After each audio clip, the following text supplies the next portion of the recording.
On this episode of the Black Boss Ladies Platform podcast, we're sharing a story that's often been overlooked. The story of a true boss, a quiet revolutionary, a woman who understood that the first step to freedom was learning to read. We're talking about the mother of the civil rights movement, the one and only Septima Poinsette Clark. Welcome to the Black Boss Ladies Platform, the place where legacies live. Born on May 3, 1898, in Charleston, South Carolina, Clark's story isn't about grand speeches or marches that made the nightly news. Hers was a story of a different kind of power, the power of education. She was a teacher, but not just any teacher. She saw education as a tool, a weapon against oppression. In a time when Black children were denied quality schooling, she taught in tiny, dilapidated schools on Johns Island, often with 100 students crammed into one room. She fought for equal pay for Black teachers and was fired from her job for daring to stand up for her rights. But Clark didn't let that stop her. She just found a new classroom. Her journey led her to the Highlander Folk School, a training center for civil rights activists. There, she developed a program that would change the course of history, the Citizenship Schools. The idea was deceptively simple but brilliantly effective. Black adults, many of whom had been denied a formal education, were taught how to read and write. But they were learning more than just the alphabet. They were learning what they needed to know to pass the literacy tests that kept them from voting.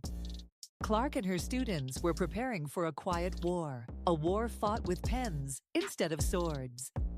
Think about that for a moment.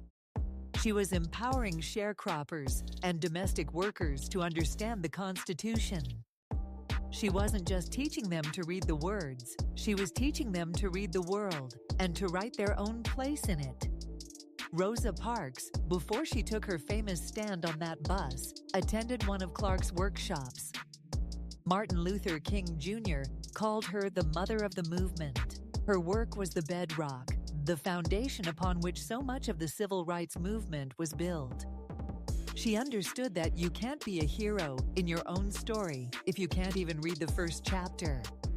Septima, Clark's legacy teaches us that every act of empowerment, no matter how small it seems, can have a ripple effect that changes the world. She showed us that true power lies not in being the loudest voice, but in helping others find their own.